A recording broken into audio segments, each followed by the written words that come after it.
Hello, hello. How's everybody in internet world? Here we are again. We have a fantastic lineup of folks, features and shorts here at the Miami International Science Fiction Film Festival. Today we have with us Sagal. Please correct me if my pronunciations are not right, but we have Sanal Sagal from the feature film Manny. We also have uh, uh, Damian Donnelly, who has two microdocs, two scientific short films, Space Rocks and Homo Sapiens in Space. We have Lena Ciliag with this absolute masterpiece. I'm talking sci-fi romance masterpiece, Alan Isaac. So today, our additional host, we have Brooklyn Murphy. Brooklyn Murphy there. How you doing, Brooke? She is Hello. a film and screenplay magnificent, magnificent, amazing, experienced. How many years of experience? More than 40. more than what? Wow. 40 decades. Sorry, 40 40 years. decades. I look 40 good for decades. my age. 40 years of experience. It's just a I'm wearing mouthful. a mask. Yeah, 40 right. years in the film industry. Maleficent in full effect. Um, and we have Candace Augustin, who's one of the screenplay judges and film judges coming to us out of the UK. Is that correct? Yeah. All right. So all on lockdown over there. But we have an amazing group of people. In addition, we also have, oh, look who just popped in. We have Senor Jacques El Rabi. Senor Rabi. How you doing, Jacques? Good. How are you doing? Good to meet you. So you are being recorded, just so you know. Okay. His amazing short film with us called "The Man Who Took Out the Trash." So let's all get started here. We've got a whole lineup, and how would our two additional hosts, Candace, Brooklyn, how would you guys like to start this off with us? Starting with Jacques, we're going to put you on the spot. Tell us a little bit about yourself. Sure. I'm a senior film student at Chapman University, which is in Orange County. That about sums it up, honestly. I'm a directing major, and then I'm going to graduate, be put out in the real world in this mess. So we'll see how it goes. Awesome. Okay, and the name of your film is "The Man Who Took Out the Trash." Can you tell us a little bit about it? Yeah, absolutely. It's starring the incredible Greg Lucy, who I know has had several films at your festival in the past. It's basically like an absurdist comedy, but there's some horror elements and some drama elements, and it's about this guy who believes that sentient trash cans are destroying the world, only to find out he might be right, might not. But basically, the film unfolds, and it's kind of an allegory for environmentalism and the destruction of our planet and all that. Where did the idea come from? Sorry. Well, I think I love the idea of just inanimate objects being kind of personified and given human traits that just don't make any sense. And I love weird stuff like that. And I guess the film itself came from like this place of, at the time, a couple of years ago, like dread about, you start looking into those things and then it just like spirals. It was a great way for me to kind of get that out. Awesome. Can you tell us a little bit more about Greg Lucy? Greg is alumni, big time at the festival. We've had two films from Greg over the many years, being in year 8, and we're very impressed with his credentials and his performances. So, how did you come across obtaining him and getting him on your short? Right. Yeah. So Greg was in a project that I shot like 4 years ago in freshman year. It was like the first film I ever made with a crew more than just myself. And Greg was just amazing. He was the best guy to work with ever. And I just kind of befriended him. And since then, we've been really good friends. And he's worked on a number of projects. And this was my favorite. We spent, just months and months. I just pitched it to him. I was like, Greg, do you want to make this film? But no one else is in it. And it's just you on the phone. And he's like, sure, I guess. And we went for it, and that's how it happened. Awesome. Awesome. I just want to remind folks, if you're not speaking, it's okay to mute your mic because it does help the audio mix. Um, all right. Well, let me ask you one more question. What's next for you, Jock? You're a film student, and was this your senior thesis? What's next? What should we expect from you? Yeah, so this was actually just a side summer project, which was fun. But I am working on my thesis, which is basically a short version of a feature. I hope to make at some point. It's kind of similar in tone, and I'm excited to work with Greg in a bunch of future projects, wherever that may lead. Fantastic, fantastic. Any more from the rest of the team here? Okay. All right. Well, not to be so brief, but that's us, Jock. Would you like to hang around or oh, I'm sorry. Go ahead. Yeah, no, I was just curious. Maybe I overheard it, but where were you from again? I'm from right outside LA in Orange County. LA. Yes. Okay. Sure. Nice. The Los Angeles Metroplex consists of several counties, which take up like the entire pixel Planet. If you had Yeah. a globe, 1 pixel would just be the LA County area. Yep. It's massive. Wow. Okay, I can imagine. 20 million people live there. So, Yeah, Orange County is great because it has like all the film stuff you'd want from LA, but it's a little quieter. Be a little removed from it all. That's awesome. Good. So you're welcome to hang around, Jacques, if you want, or you're free to go. Whatever you want to do is fine with us, buddy. All right. Thank you so much, guys. I appreciate it. Bye. Bye. Awesome. All right. Next on our list, Damien. Hello. Donnelly. Hello. How are you all doing? Greetings from Ireland. I am Damien Donnelly, and I'm based in a town called Kilkenny, which you probably may have heard because of Wolf Walkers, Cartoon Saloon, Golden Globes, Oscar nominated. We have an animation studio in our city, and we have a castle, medieval castle. I'm a producer. About 17 years ago, I started producing. I did a course in Europe called YAVE, so I'm a YAVE graduate. So we dealt with 50 other producers from around Europe. I did a feature, done shorts, decided kind of to keep my hand in. So last year we did Liftoff, which we actually won an award in this wonderful festival. So I would say to people out there, grab your tickets, get on board, because there's some wonderful films to be seen, wonderful people to meet along the way.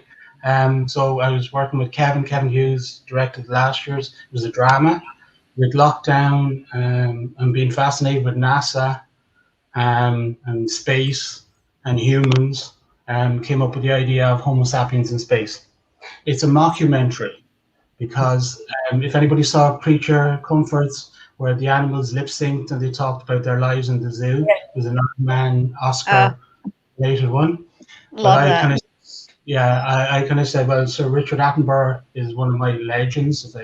We couldn't get him to do the voiceover on Homo sapiens, so we came up with Fredward Attenberger, which is a sound alike. Very funny. We say parody is the highest form of flattery, and it literally takes you on a 3-minute venture into the International Space Station, where you meet literally the Homo sapiens, which is humans, of course. All our Latin scholars are all nodding along, and they do the thing of sleeping, washing their hair, eating, so it brings you on that adventure. It actually was featured on NASA TV last year, and it's actually featured in some museums in the US, because it went into a NASA competition called CineSpace.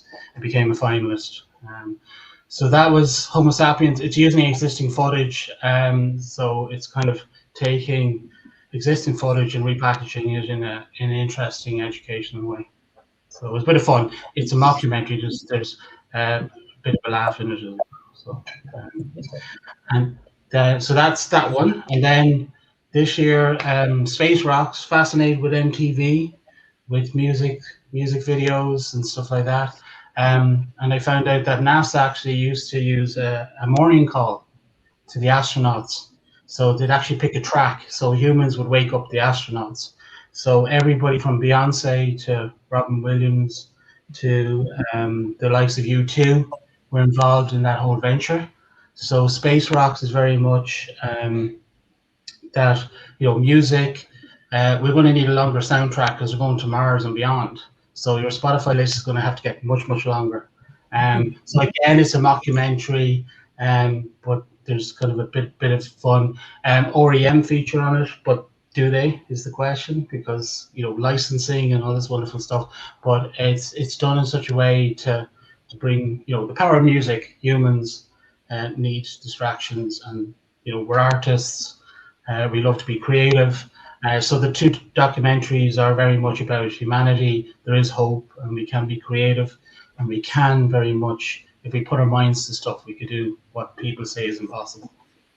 And I think it's a good message in COVID days, because these days will change, time will move on, and humans have a habit of kind of redeveloping themselves and moving on. So hopefully there's hope and a bit of distraction. They're micros, so you only need about 3 minutes of your time, and entertain you. So little snippets. So that's me.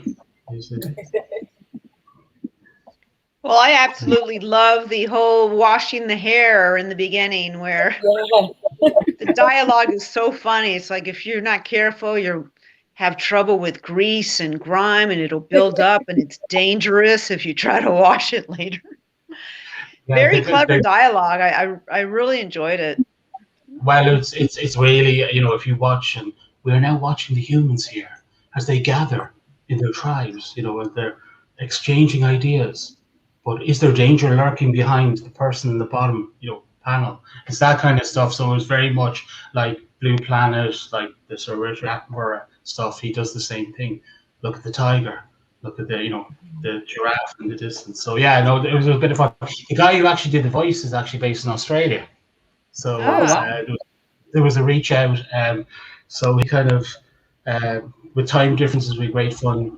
He recorded, then he sent it back, and syncing it up. Kevin Hughes edited Homo Sapiens, and then he edited Space Rocks. So there's a small kind of team of friends and crew that we use all the time.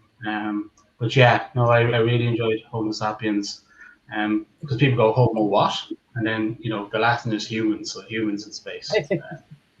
So did you shoot it in a spaceship, or was that a set? That's all NASA footage. That is actually existing public NASA footage. We didn't damage any. We didn't have to go anywhere. So the same with Space Rocks. That's all existing archive footage, and basically we created a narrative based on what's in the archive. Very clever. Was it hard to find the archive footage, or was it quite easy to access? It's quite easy, because they give you actually lists of links. So there is, and you actually have to put 10% of NASA elements into it, or it doesn't qualify. Now our Homo sapiens is 100%. I mean, the footage is literally coming from that program. So it's very much that. The same with Space Rocks. There was, we went to the kind of public domain kind of elements in Space Rocks, because it starts with the story of life, and then it goes about literally the likes of U2 footage is NASA. They worked with NASA, and it's great. You can actually point. I did a logo up that's kind of a take on the MTV one. It's got that M, but it's got the moon with the Space Rock stuff, and then there's the pop-up video stuff. So MTV had a program where they used to pop these, they tell you about the video. So did you realize the lead singer? So there's actually that element as well. So Chris Hadfield, Ground Control to Major Tom, David Bowie song. So we had that as a pop-up, and said that's been viewed 46 million times, because trying to get the rights on the David Bowie track. Yeah, it was very close. And then the REM song you hear is actually a German tribute band is probably the best way of putting it. So it sounds like the track "Man in the Moon" because that's in there. So it was very interesting trying to make a music type doc video without actually really breaking copyright and all that kind of stuff. Wow. Yeah, But that's pretty cool. Pretty cool. the next step is actually a music video. So A music for video. 2021, Okay. yeah, a music video called Solar Orbit, because we're sending probes to the sun. Without the sun, we're all screwball folks, I'm sorry to say. We will literally disappear. And what it is very much, it's a track made up of the creepiest sounds from NASA, including, and it will have a mix of, again, footage and probably this time probably human life if it can, or real people we can get. Thank you. So it'll be sunrise, sunset, but it's all about the sun, because without the sun, That's great. We won't exist. That's going to be an interesting one for sure. Yeah. Well, okay. Let's once again, folks, I thank you so much for coming out and being part of the event. We've got a tiny commercial break, and we'll continue with the next two interviews.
Wow.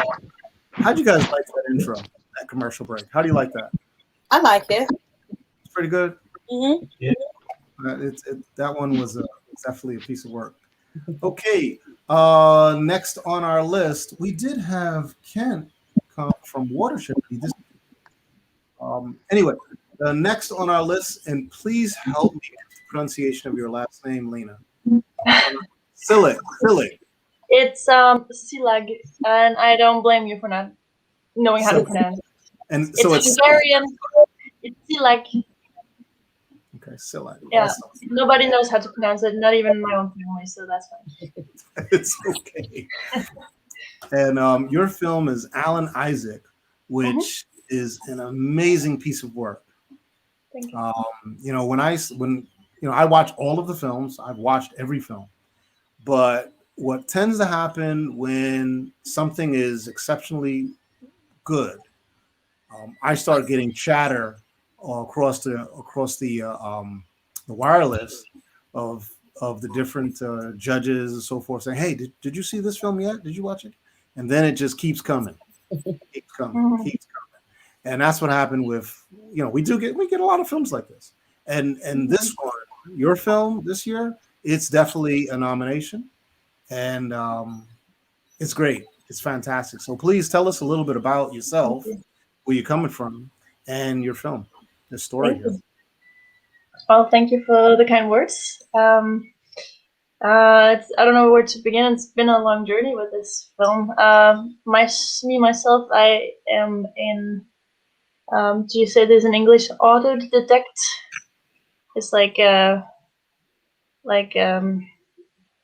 freelance filmmaker, made by yourself.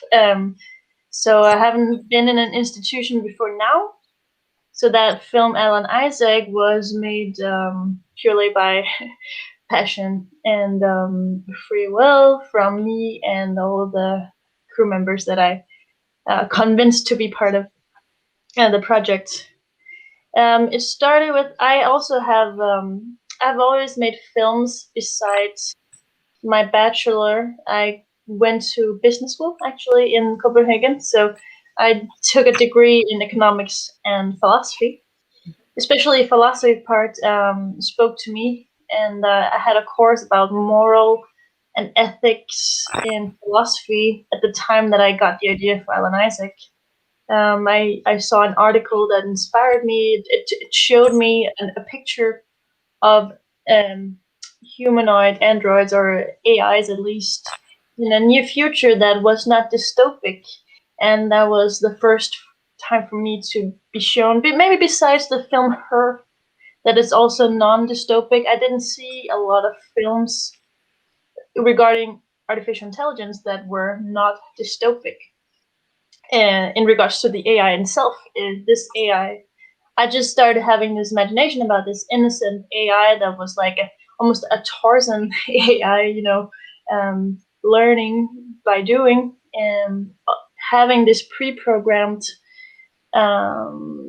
construction, but also this machine learning at the same time. And then it just started growing in my head, this character. And then the plot came afterwards with the Turing test contradicting itself. He has to pass a classic Turing test in real life, where he has to convince a human being that he's also human. But at the same time, I was this kind of nerdy philosophy student, and I wanted to pose some moral questions. So but I don't want you to give it all away.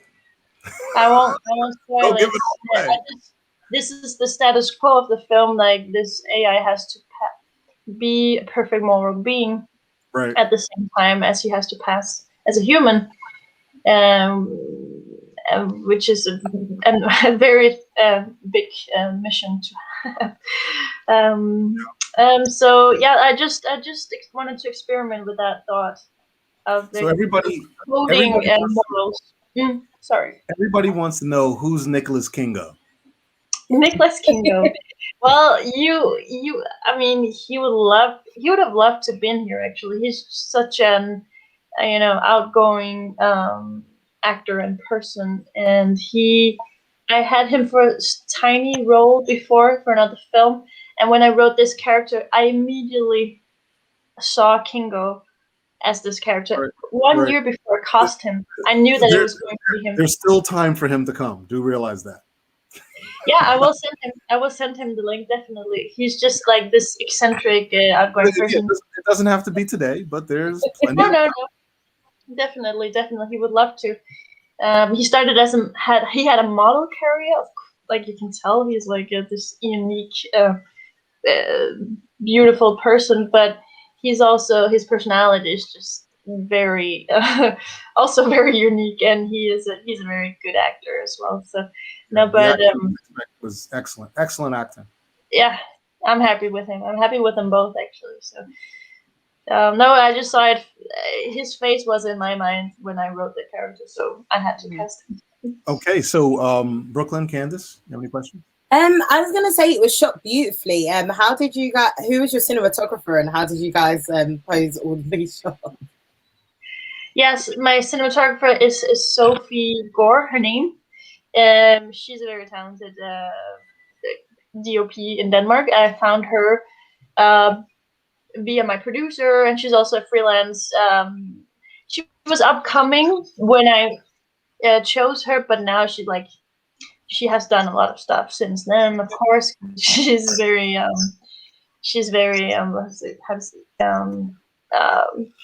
asked for in the industry in Denmark. So, but yeah, I'm happy with the shot. She was happy with almost the entire film, except for some outdoor scenes that were very tricky to shoot. And she's a perfectionist, so she she has some issues with that herself. I think it's great, all of it, but it was a very tricky shoot. Some of the scenes, but she did great with it. Yeah, they look amazing. Yeah. And what would be your favorite part in that movie? Well,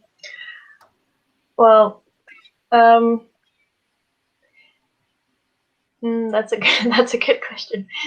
I guess a scene that you would be most proud of. I'm both a director, producer, and writer, so I have to speak from both of those perspectives. As a producer, kind of thing, I would say the transition part, because that was the most difficult shot to make. The money shot, VFX scene. We're very proud of that. So I like the library transitioning.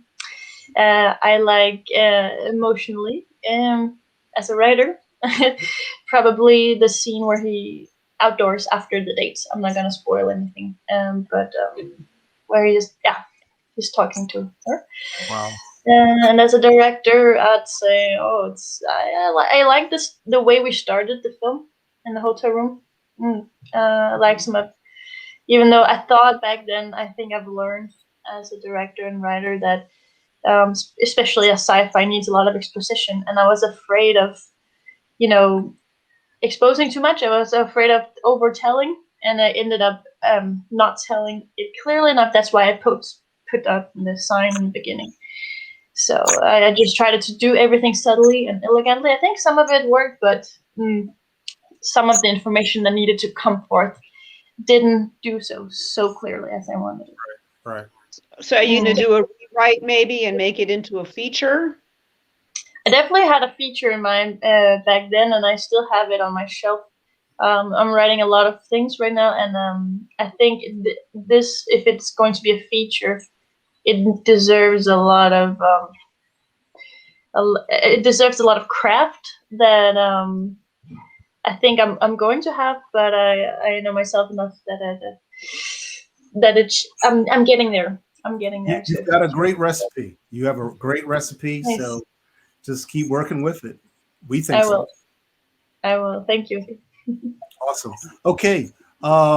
With that said, guys, we're going to move on.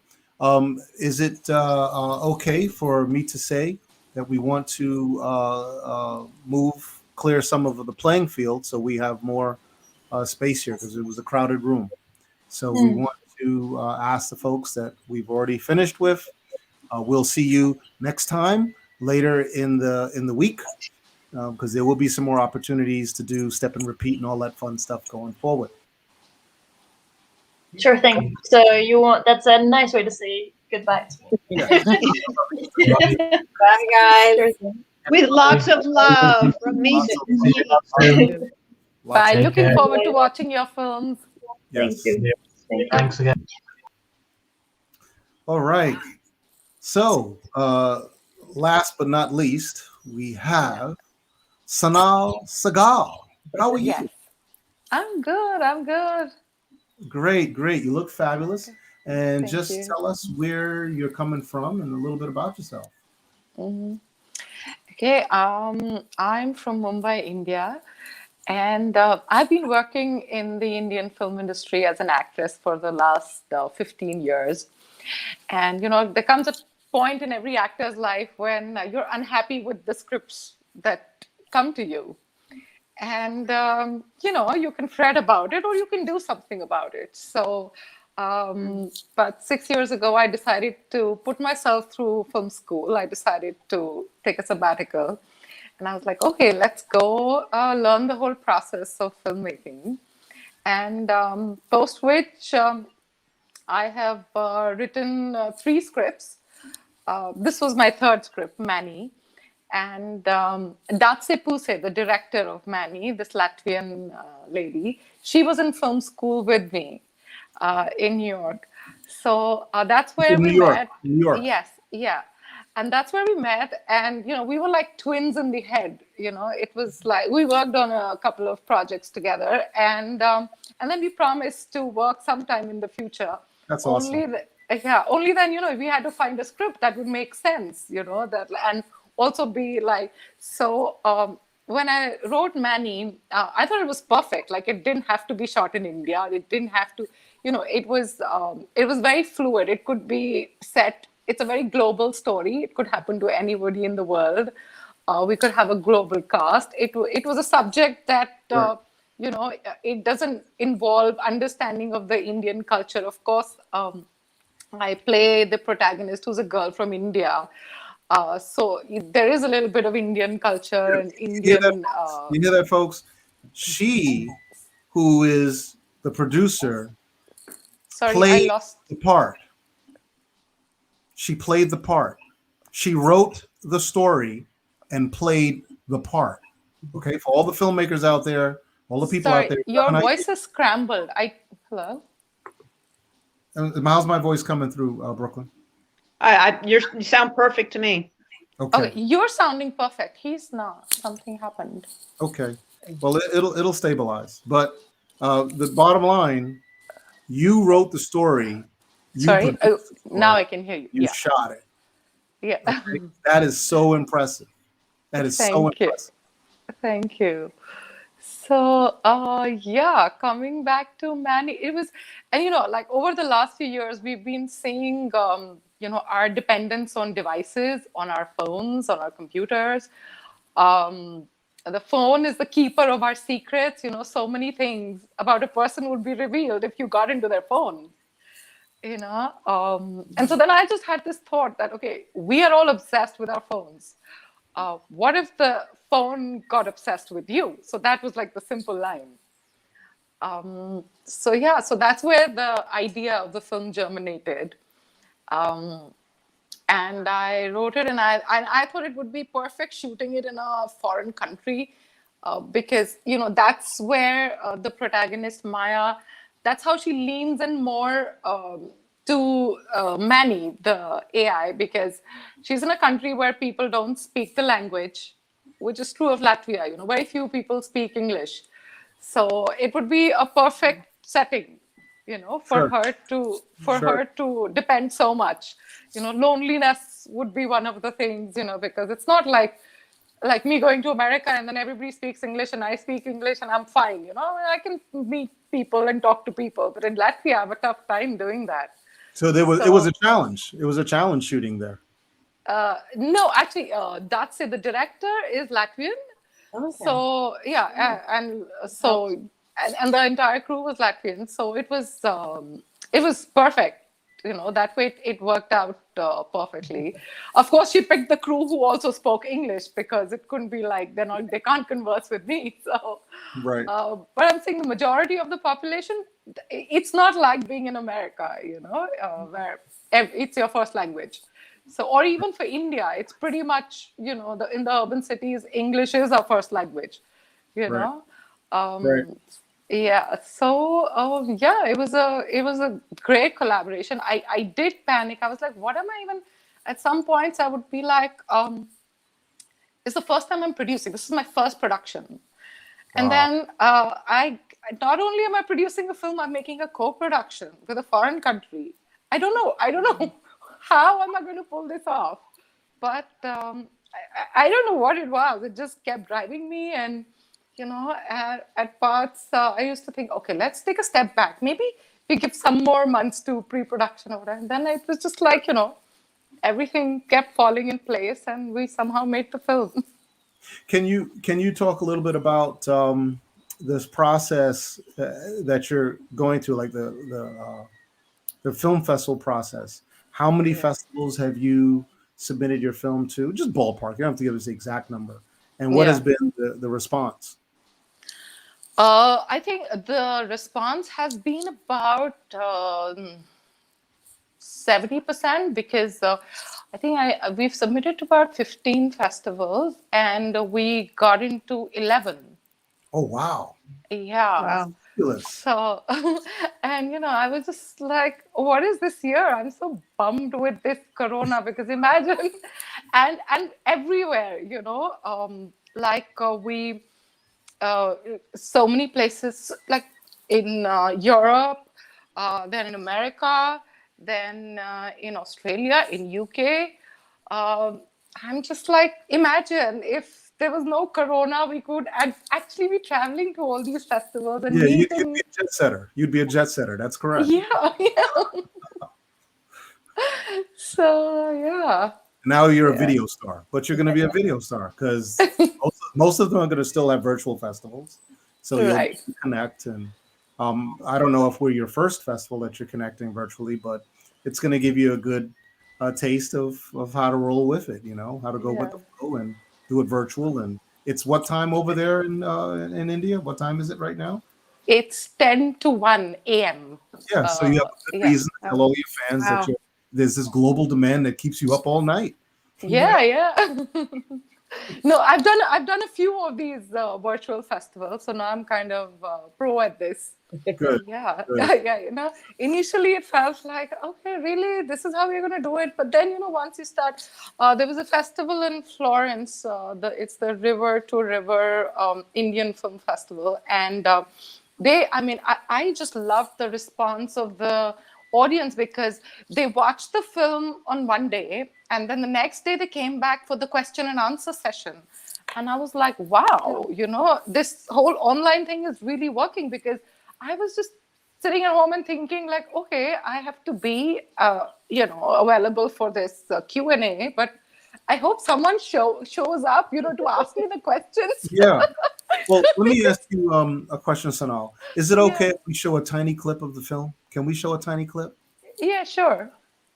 Yeah.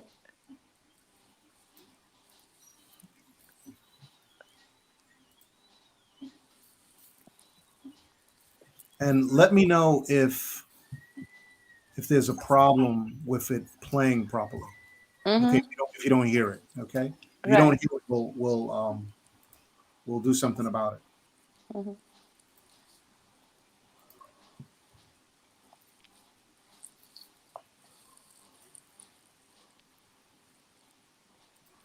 Well, you haven't answered my calls, not replied to my messages.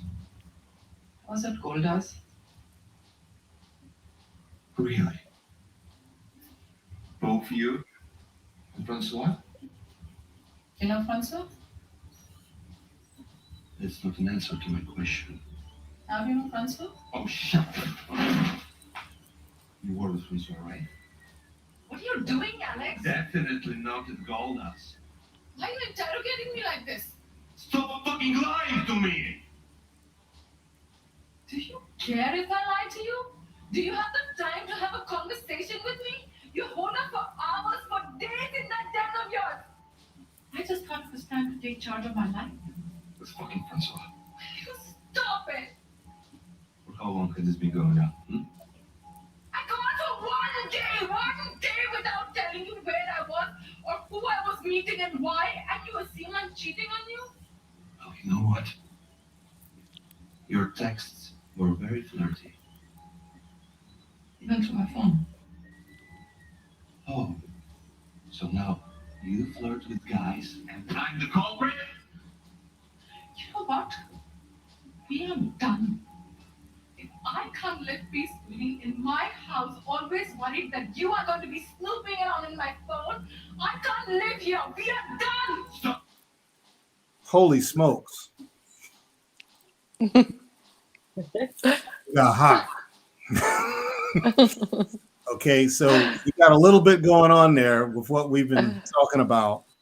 You got this dynamic, this romance dynamic, and they're spying on the phone. Yes. Yeah.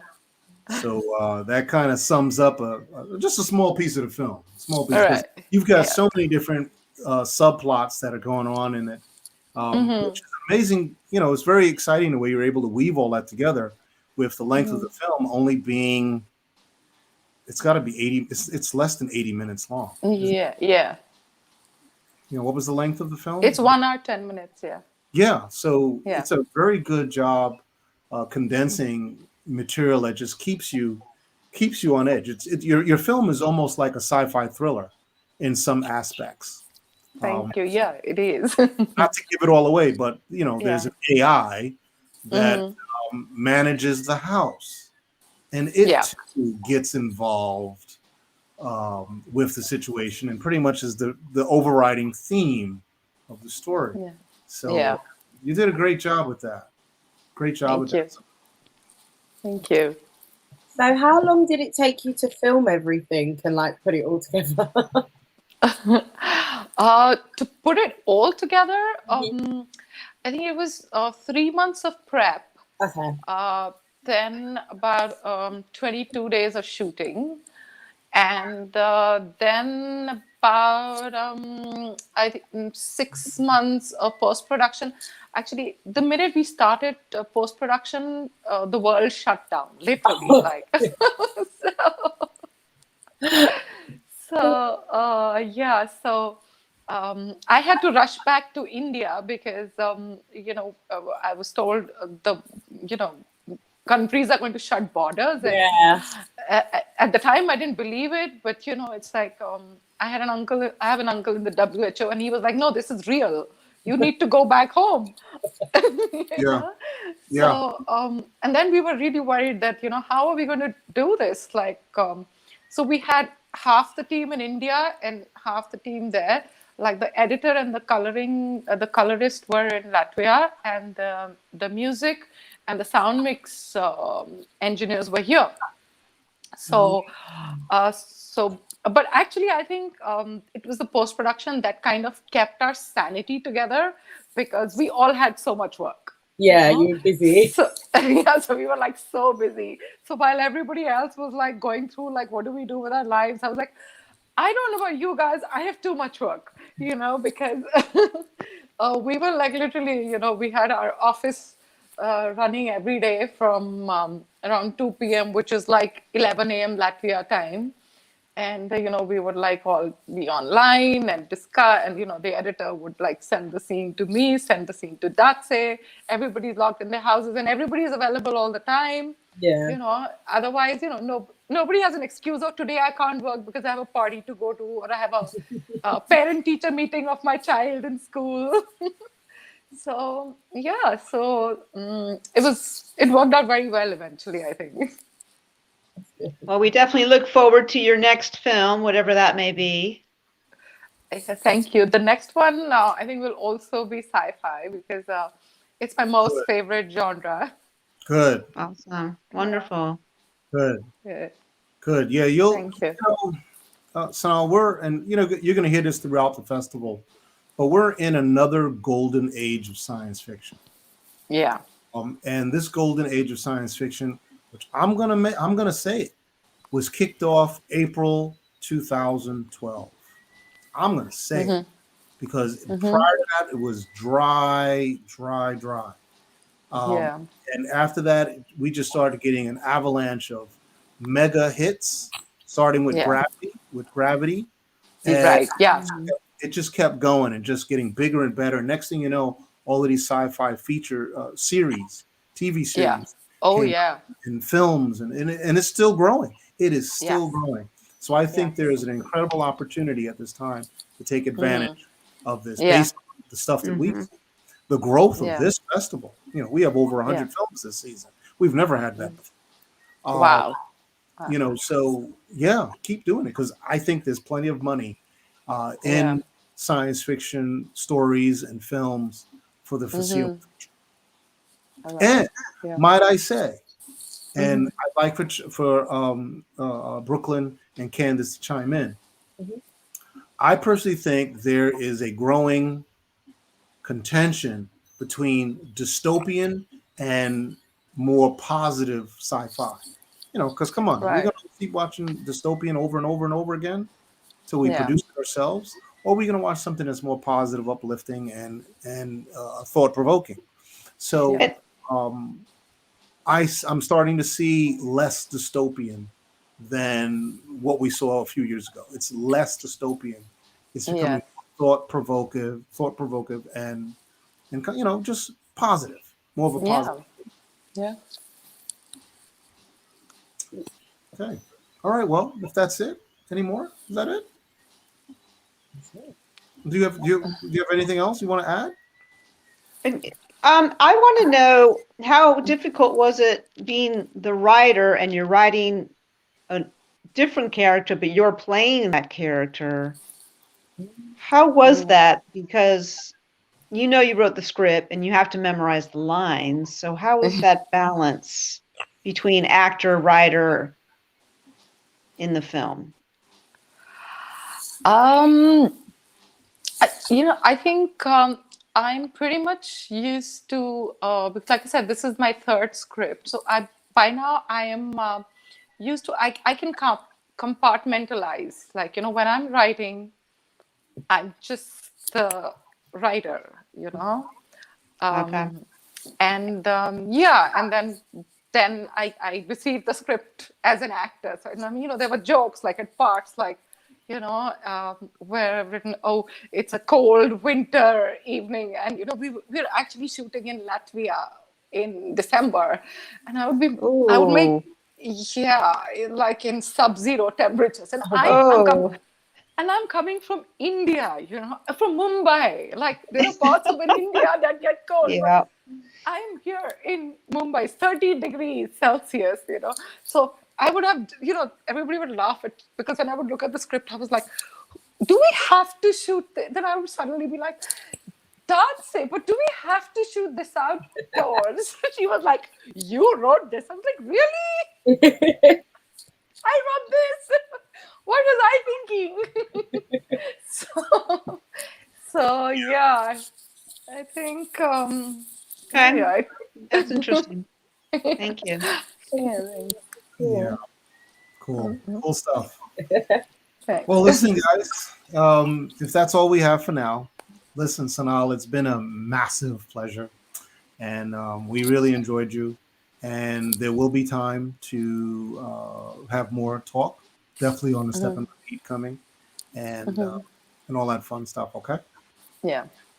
Thank you so much for having me. I had Thank fun you too.